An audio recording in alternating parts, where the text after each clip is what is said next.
Welcome back to Capitol Tonight. I'm Tim Boehm. Senator Ted Budd, about a year and a half into his first term in the Senate representing North Carolina up in Washington. At the start of his term, he set a goal of visiting all 100 North Carolina counties to hear from constituents from the mountains to the coast. This month, Senator Budd completed that goal, invited Spectrum News senior political reporter Loretta Beniti along to talk about what he's learned along the way. Here's their conversation.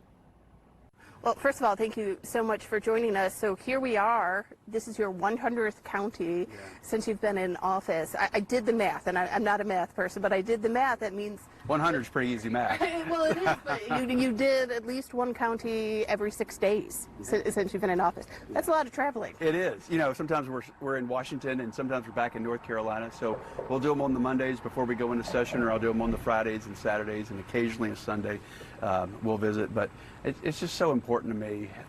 And what I figured out in 2022 when I ran for the Senate, you know, I had a 10-county district, and we would spend as much time as we could. But all 100 counties that we did in the primary of 2022, people kept asking, they said, if you win, are you going to come back? They say, I get it. You're running for office, but are you ever going to come back? And it's very important for them to see their representation. And so we're going back. In his inaugural floor address on the U.S. Senate floor, Budd noted the importance of visiting every corner of the state. As someone who was born and raised in North Carolina, I want you to know that it's a part of me. It's in my bones. But you really don't know your state until you have visited every corner of it. Our state, it has 100 counties. And during our campaign, I visited each and every one of those counties.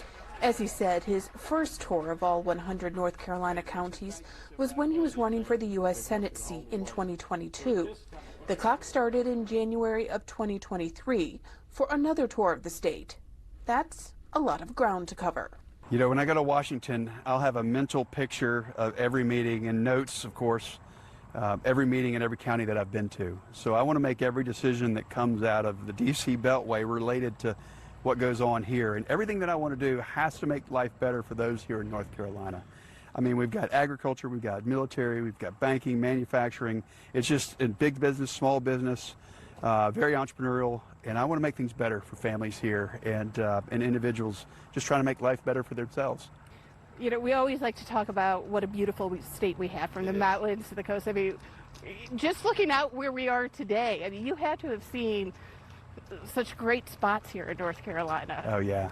Well, I've been, you know, born here, and now going to all 100 counties, you see corners that you never went to before. Yeah. Far western North Carolina, northeast North Carolina.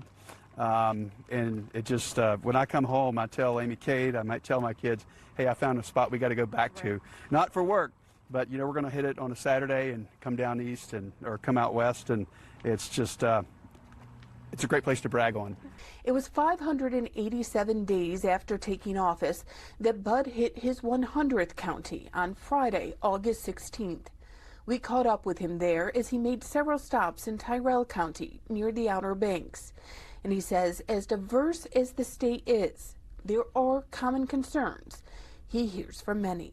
Well, they always center around two different things. It's unsafe, whether it's local crime or whether it's, you know, concerned about the border, which is 1,000 miles away, and how that affects. I hear sheriffs say every single county is now a border county because of Biden's policies or Kamala Harris's policies.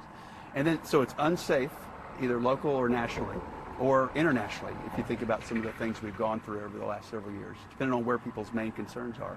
So it's either unsafe or it's unaffordable. If that's, you know, I'm talking a lot about commodity prices today with some of the northeast North Carolina farmers, whether it's the inputs that it takes to put these crops in the field last spring, and they'll be harvesting here in a few months. So it's very concerning for people. Is it hard as a senator, so you're looking at the entire state as a whole, figuring out how do you help the Charlottes at the same time that you're helping that small community? Yeah, I mean, they're professionals that are asking for help. They usually have people, the government representatives that come to see me in D.C., or we see them going through a major airport. And so it's natural. So it's those 95 other counties that don't have a major presence that I make sure we go out and see. That's part of the reasons for the 100-county tour. But of course, I mean, I'm not just for rural. It's kind of the way I grew up, Loretta. I mean, I grew up on a farm, but I went to school and worked in the city and over in Winston-Salem. So I have a little bit of both. So I have a great appreciation for the rural areas and also for the urban areas. That has meant that Bud's tour has included fun stops at racetracks, small business check-ins, as well as stops at big manufacturers. I was looking at some of the pictures from as you've been going around the state, and it's not that you're just going to a farm here or, you know, a barbecue joint here. You're really hitting different types of businesses around the state. What have you learned? I mean, it's so much manufacturing. There's been a narrative, and I think that's starting to fade, that we don't make anything anymore here in this country. If you come to North Carolina, that's not true. I mean, we've seen jet engines, we've seen agriculture, we've seen innovation in our universities, we've seen small businesses, people on like eBay type platforms, and it's just been amazing what we've seen here in this state, and that there's so much opportunity.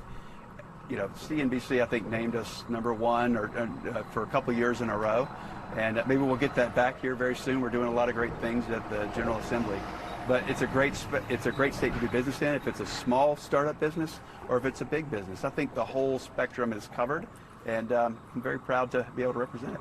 So now that you've done all 100 counties, it obviously you've been doing it throughout your tenure as senator. How do you bring that back to Washington? What happens now when you go back to the Capitol? So every vote that I take, every decision that I make up there, I have a picture in my mind of an individual, a small business, a family, a farm that's going to be impacted by that decision. So it just permeates how I look at everything. And so that's why you don't just do it once or twice. You have to keep doing it again, because the state's constantly changing. It's growing in some areas. You've got some challenged areas as well that need more help than others. They may not have a loud voice, but you got to be there to hear them. So it allows me to see the impact of decisions in Washington in a beltway. And that's the problem with why people are so frustrated with Washington, D.C. typical politicians, is that they feel they get in that D.C. bubble or that beltway, and they start making decisions that don't help people here but tend to hurt them. And I don't want to do that. Everything I want to do makes life better for here in North Carolina.